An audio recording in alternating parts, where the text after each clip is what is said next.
Hey, I'm Dr. Margaret Rutherford, and this is Self-Work on YouTube. So glad you're here. We've got a great guest for you today. Thanks for being here.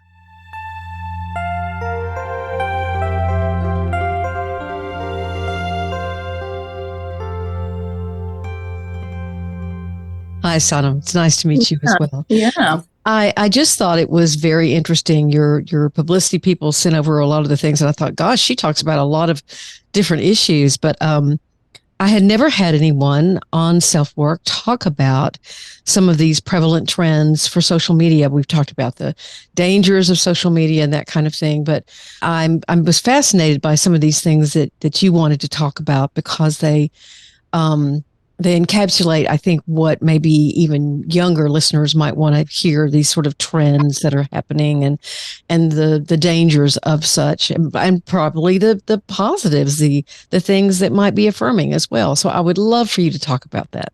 Yes. So for instance, my feed is flooded with news because I follow the news. Mm-hmm. It's flooded with, activists of different kinds, mostly political. I'm very much into, knowing what's happening on the political scene, some travel stuff, some biohacking stuff. I'm very big on, self-care and, basically how to live healthier, longer, some medical stuff, some mental health. I do so much of my own mental health. I don't necessarily need to follow that, but it makes its way over there. But it's very interesting. I love the idea of working on or teaching people how to work on relationships and friendships. And I follow a lot of that. And I like a lot of the relationship stuff. I like it, or I repost it. Mm-hmm. So, and I'm a married woman, fairly happy married woman. I've been getting apps for dating websites because the algorithm is designed in such a way that it thinks I'm a single woman, a heartbroken woman who needs to date. So Instagram thought, hey, let's send her some dating websites. So, oh, interesting. But I also just wanted to put out there that I think for a lot of people, when they start reading something on the internet, if it's something that may be dark or unhealthy for you, mm-hmm. the social media algorithm doesn't help because it sends you more of that stuff. Wow. And now you start being convinced of the things that you maybe don't want to be convinced about. Do you know what I'm saying? Mm-hmm. It's a bit of a slippery slope, which is very interesting. And I just realized this in the last couple of days. I said, why am I getting this? Like, what did I do? And I realized I was looking or reading a lot of the relationship stuff. So, and yes, so to go back to your actual question that I misunderstood was, yes, I think that social media, just being on that screen an excessive amount of time mm-hmm. is just, even if you're reading good stuff, even if you're reading the news, even if you're just educating yourself, is linked to a significantly higher level of depression and anxiety, for sure. Mm-hmm. And if you're younger, you're more impressionable, you're easily influenced, especially young girls. There is a huge pandemic that we're not talking about enough. Mm-hmm. And that, to be clear, that for you is the negative psychological harmful effects of social media and screen time. We've known this about the kids for a long time, but the CDC is reporting the highest number of suicidal attempts or ideation in young girls more than ever. And if you ever, I know nothing about filters and the real filters, like swiping. I always joke that swiping right on something and getting the Paris filter on Instagram is my idea of, looking better. But there are people who go in and Photoshop everything about themselves. And these kids have all the time to do that. But when you go look in the mirror, you're not going to like what you see because it looks nothing like that image you've been putting up. And you're afraid to meet people because you're afraid to disappoint them, right? So it's like a vicious cycle that social media is propagating. Listen, social media has done some incredible things. I think, it's brought people together. It puts a lot of awareness out there. It gives us a lot of information in an entertaining, somewhat format. But the downsides of not being able to disconnect from it are really lethal, right. Psychologically, from mental health standpoint. Yes. And you're a neuropsychologist as well. So what kind of effect does that have on our brains? So, I've done a lot of talking and writing about this stuff. So there is a plethora of research on people who game, on a video game, gaming. And it sounds ridiculous to normal people who don't game that they're gamers who will put on a diaper so they don't have to go to the bathroom because they don't stop. Wow. And of course, there are people who make millions of dollars gaming, right? Mm-hmm. So one of the things that I've talked about is if you're on social media an excessive amount of time, it's similar to gaming, right? It's a constant stimulation.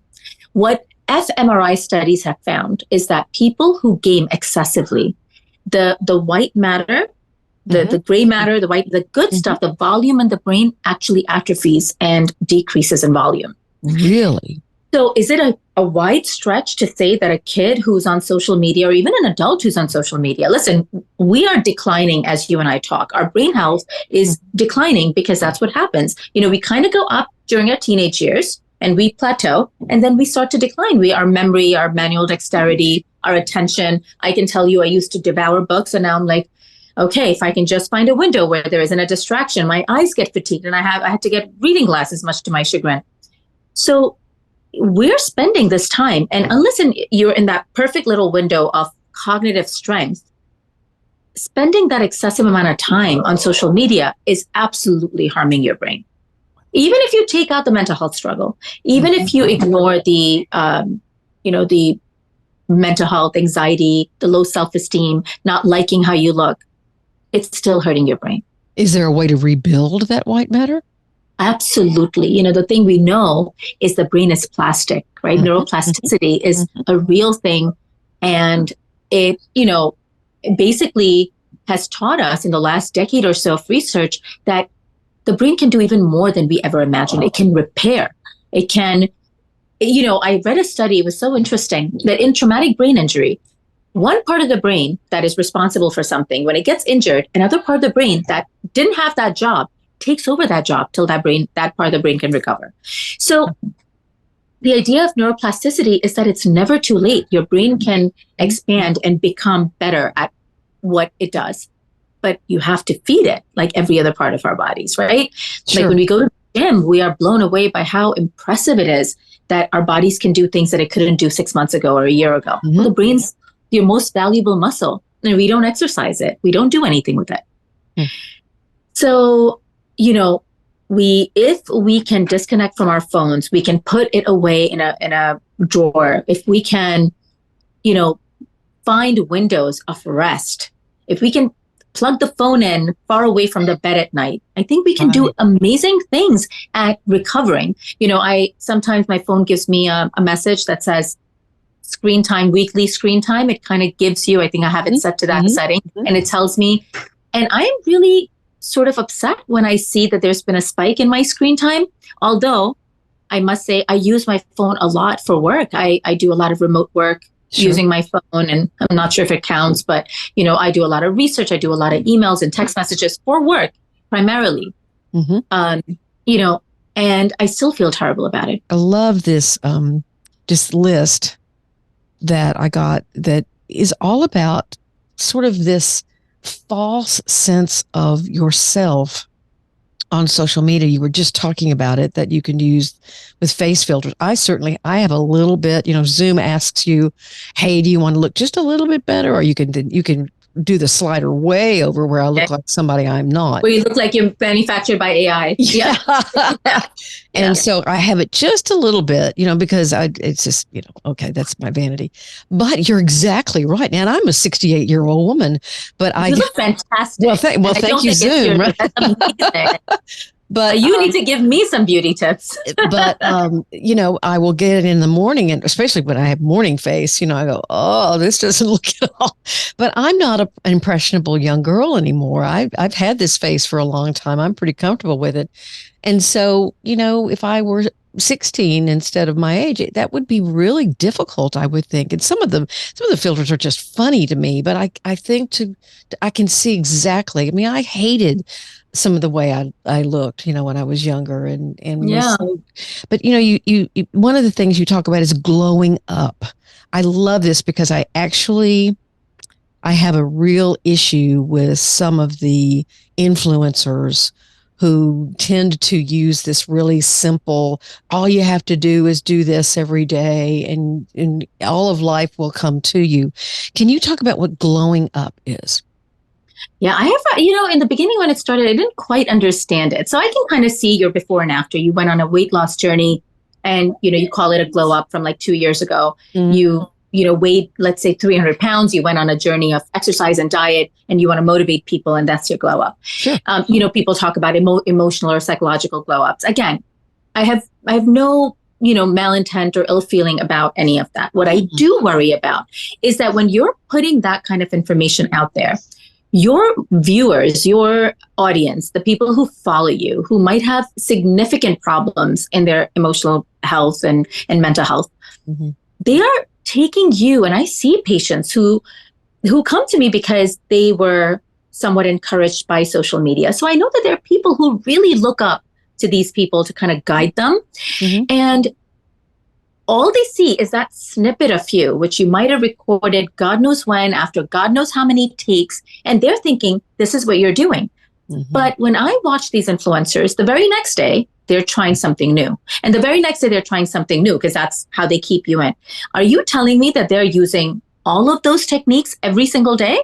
Right. And having time to make a living, unless social media is their living, and record these videos and have these amazing relationships that they talk about? So it kind of is a paradox to me. You can't really be journaling every day and also deep breathing and taking long walks and drinking all these concoctions and, spending time with your loved ones without the phone. I don't buy it. No, I don't either. So you're telling these people, impressionable young people or people with mental health problems, that's all you have to do. But that's not true because there's no way you're doing all of that. So I think, and there's I've been a psychologist for 30 years. I've never seen anyone use one thing to do anything. There's a multiplicity there. It's a physical, spiritual, emotional, cognitive. There are all kinds of things that need to sort of align with one another in order for someone to move forward. And so in any really meaningful, consistent way. Yeah. Exactly. So, think of, sometimes I love, like I said, biohacking and skincare and all that stuff. So some of the people that I follow are good people. I like, like Mark Hyman or people at Harvard. Well, he doesn't actually have David Sinclair. He's a big biohacker. And, I like reading about him. You look at all the things they're doing and I'm thinking, like this one guy takes 81 supplements a day and I'm thinking, what? Gosh. 81 supplements, But sometimes you have to wade through it to get to the stuff. And then I'll go do my own research and I'll read the, real stuff that's actually out there empirically proven. But come on, people like you and I are unique in that sense, right? We're doctorates.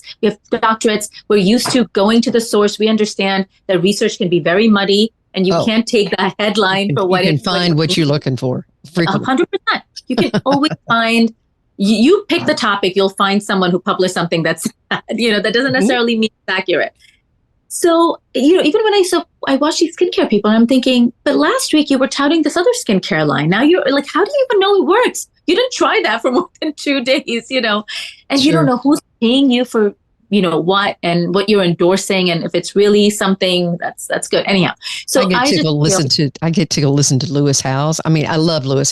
He actually honored me by having me on the program several years ago. But he'll have someone on who says you should never eat asparagus. And then the other person says, you've got to eat asparagus every day. Yeah. And I wonder what that's like for him because he literally, he has the School of Greatness podcast and he's done very, very well, but these people are giving such contradictory advice. It's really funny. Exactly. And I have a lot of people who say, you could do so much more on social media. You could do so much more on social media if you wanted to. I know this one just loves popping in and just these. Hello. They left. Latinos. Hi guys. Okay. It's Dr. Rutherford saying hi to you guys. Hi. They're actually very good, but they try to leave me alone. But it was funny. We did some interviews at the beginning of the pandemic, and CBS, the one with Jane Pauley. Yes, the big one in the morning, and it's a great. In the morning, show. It's got huge viewership. I scheduled it. There were only 5 at the time, so I scheduled it so they'd be in bed. Of course, they didn't go to bed, and they walked right into the interview because one of them ran over the other with like a truck or something. And I was like, I'm so sorry. I'm so sorry. And the producers left that bit in Oh, because good. they said, well, this is your life now. Your kids, your animals are going to intrude on your Zooms. Just Sure. deal with it, Sure. figure it out. Yeah. That's really Like, funny. 15 million people got to see my kids on CBS News. So to go back to what I was saying, that, I think it's very important. So people ask me, why don't you do more? And I say, because I have to be very careful about what I say on social media. Mm-hmm. I have the responsibility of having a license, and I can't just go out there and say something that gets attention or gets, the kind of clout that social media loves, the attraction, the glamour. Mm-hmm. I'm a psychologist. This is my entire life's work. Mm-hmm. I can't just go out there and just say something. And, social media is a bunch of clips, like little sound bites. Oh, yeah. You can't give mental health advice in a sound bite, and I can't afford for the wrong audience or the wrong ears to grab something and run with it, or and I also, between the kids and a very full practice and all the other things that I do, don't have the time to invest in it. But that's really why I don't do it. Putting up a picture is one thing. Talking about stuff, I feel like for me, it's a great responsibility. I'm sure you feel the same way about your podcast. I do. Because not just because you have a podcast, lots of people have podcasts. But if you've been a psychologist for 30 years, I don't even have to guess. A licensed doctoral level psychologist feels the weight of the mental health world on their shoulders. Okay. We want to impact people positively every chance we get. And I see that in my colleagues and my friends. I have some dear friends that I went to graduate school with, and we all feel the same way. And guess what? None of us have any real social media presence. No. That's why, right? I have these people who will contact me. We'll give you thousands of followers, and blah, blah, blah. And I'm like, well, that's great, but not really. I'm not into that at all. No. So I totally agree with you. You're a psychologist. I know that whatever I'm saying is resonating with you. As soon as I get an email from a publicity person and I see the word transformational in a week or transformational, I say, not into it. Sorry. I don't care how many followers you have or whatever. Yeah. I love your down to earthness. That's really great. And we can't forget that husband of yours in there. You were listing off the things you needed to pay attention to. We can't forget that husband. Yeah, of course. Family, one of the other trends, you talked about bed rotting, which is kind of self-explanatory, face filters, self-diagnosing, glowing up. And the last one you talk about is lucky girl syndrome. And I really thought this one was interesting. Yeah, I love how false that concept is. Mm-hmm. You know what I mean? Mm-hmm. Because initially when that came out, and I don't follow any of these trends very closely. I really wasn't on TikTok much. I initially didn't quite understand it. And I know initially I kind of thought to myself, well, I'm a lucky girl. What does that mean? I feel like I'm a lucky girl. I've always felt like I'm a lucky girl. Mm-hmm. And I wish I could explain to people that let's start with the lucky girl syndrome. Okay. Being a lucky girl or a lucky guy is nothing except a mindset, right? It's about accepting your good and bad, accepting that life's going to throw things your way, accepting that you have the power to change what you can change, whether you work toward it, whether you work hard, whether you have, buffers built in, whether it's friends or family, and being able to lean on those people, understanding that falling is a part of life, getting back up is up to you. Yes. And so there's such thing. Yes, I absolutely think that there's some people the luck definitely shines on, and I feel like maybe I have been one of those people. I remember my father who got sick 4 years ago and passed away very, very quickly from a very rare illness. I called my best friend one morning as I was walking to my dad's house. I would drop the kids off and go over and have breakfast with my mom and dad almost every day. And I said to him, I feel like my charmed life is coming to an end. Mm-hmm. Because the idea of losing my dad was that devastating. I felt like that's it. Mm-hmm. And it was horrible, but so sorry. Thank you. But I've rebuilt my life since then, right? It was about, I immediately said to my mom, my sisters, my kids were very young. I said, we gotta travel again. I took an inordinate amount of time off of work. and just traveled. And I said, look, the healing isn't going to be overnight. We're going to have to keep doing these things till one day we're truly laughing again. And yes, we're always going to miss them, but we'll be happy about the life. And since then, I've gotten remarried. I also went through an awful divorce in the same time period. My sister has gotten married. We have a new nephew. I have a bigger family thanks to my husband. And I had this wonderful psychologist who passed away from COVID, unfortunately, that I worked with.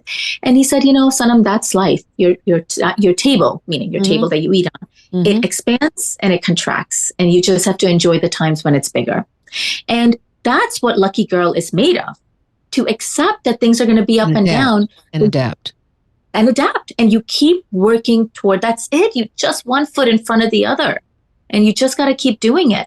And I know it's easier said than done, especially for people who are prone to depression or anxiety. But it puts this idea out there that there is lucky in itself denotes a sense of an external locus of control, which you and I both know actually plays a much smaller part in life. Yes, can you get struck by a bad disease or sickness? Yeah, that's not up to you. Can someone you love dearly pass away? You don't get to control that. But you do get to control how you move forward and how you heal from that pain. And so I don't like a lot of these trends or these very flippant ideas that are out there that give people the impression that what's happening to them is out of their hands. Bed rotting, you mentioned earlier.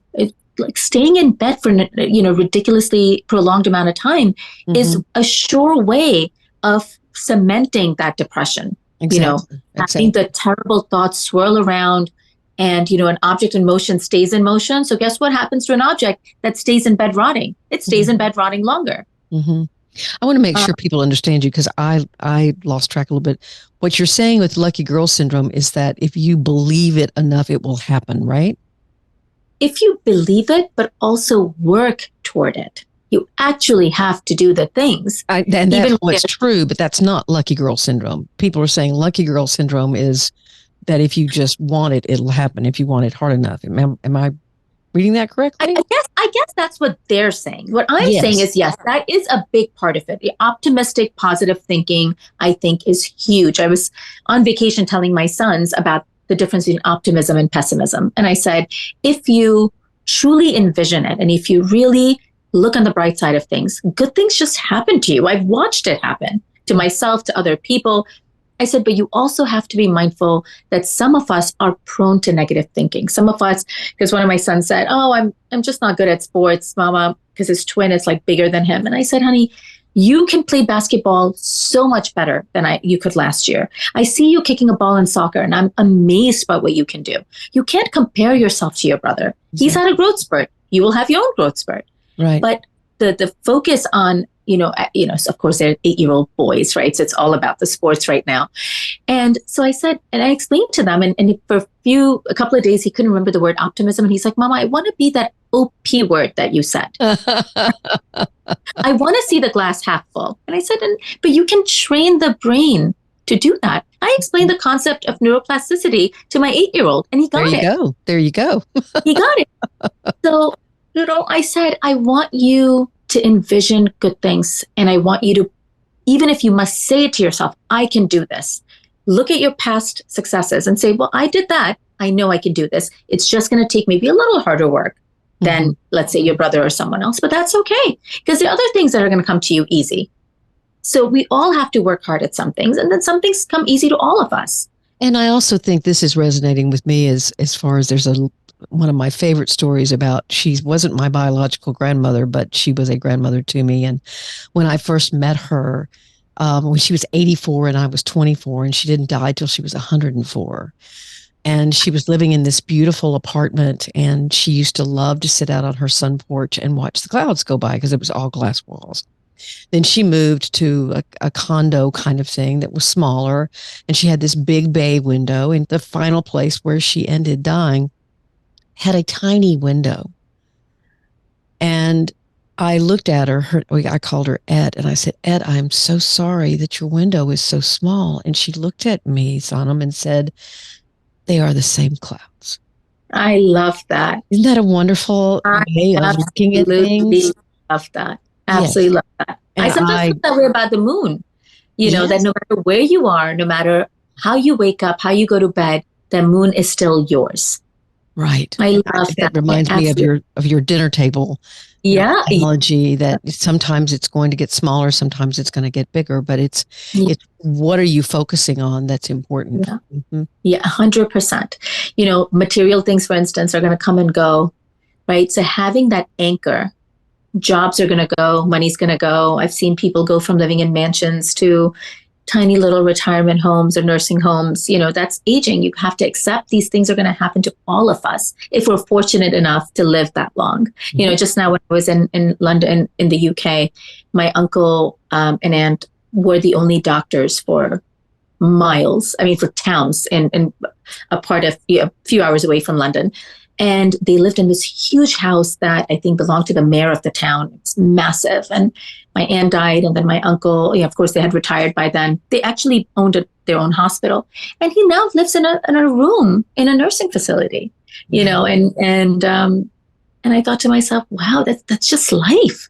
Mm-hmm. You can go from being this larger than life guy to just ending up, because that's where you're the safest now. He has Alzheimer's and some dementia. And he came to see my mom with his sports jacket on, with his Rotary Pin Club, pin on his lapel, and because he doesn't get to do that anymore. Right. But if you can just accept that the important things are the relationships in your life, the people you love, the inner sense of who I am, your identity, I'm somewhat, I have a lot of religious faith or faith in God, let's say. And I know that's not for everyone, but having your faith in God, knowing that there is someone, a power unknown to us that's looking out for you. I think it takes a lot of the pressure off looking a certain way. I was joking recently, as I'm aging, I'm like, my face is falling. Every morning I wake up, I feel like it's falling a little more. But you know what? I thought to myself, I'm not the first or the last woman to experience this. This is aging. If I don't learn to love this newer face that I am inheriting, I'm going to be a very sad, unhappy woman, and I don't want to be. This same woman that I loved so much, named Ed, she said the most important thing to do after you're 90 is to get up in the morning, go into the bathroom, look in the mirror, and say, "Good morning, whoever you are." Right. I love this woman. I can see why you loved her, why you adopted her as a grandmother.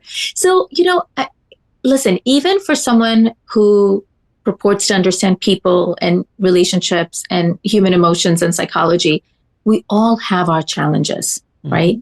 Accepting that, yes, we all have our weaknesses. We're vain. We, might want to, social media makes you think everyone's vacationing in Europe all the time. I mean, it gives people such a false sense of what's out there. Right. And, accepting your struggles as unique and saying, I'm going to work on this the best I can. It'll never be perfect, but I'm going to do what I can. I think that's all the lucky girl syndrome you need. I think that's a wonderful thing to say. Wonderful to remember. Really astute and also just very gut true. Yeah, it feels true. It feels true. Yeah. And I will say that social media does make you think about things in a different way. Maybe you invest a little more in self-improvement and maybe at least reflection than maybe if it wasn't there. So that there is the good in that. I can see the good in that. Sure. Yeah. So you don't have a big social media presence, you said, but if people want to read your articles or get to know more about what you do, how would they do that? So there are a couple of places. I like my Instagram. That's my poison of choice. I do like Instagram. There you go. And it's simple, Dr. Sanam Hafeez. My website is comprehendthemind.com. We're working on revamping it. So there's more information coming on the website. It's been around for a long time. It just needs to be revised. And if you Google me, you can find a ton of articles that I've written and contributed to over my career. Thank you so much. Thank you. Keep rocking. You're doing great. Thank you so much. Okay.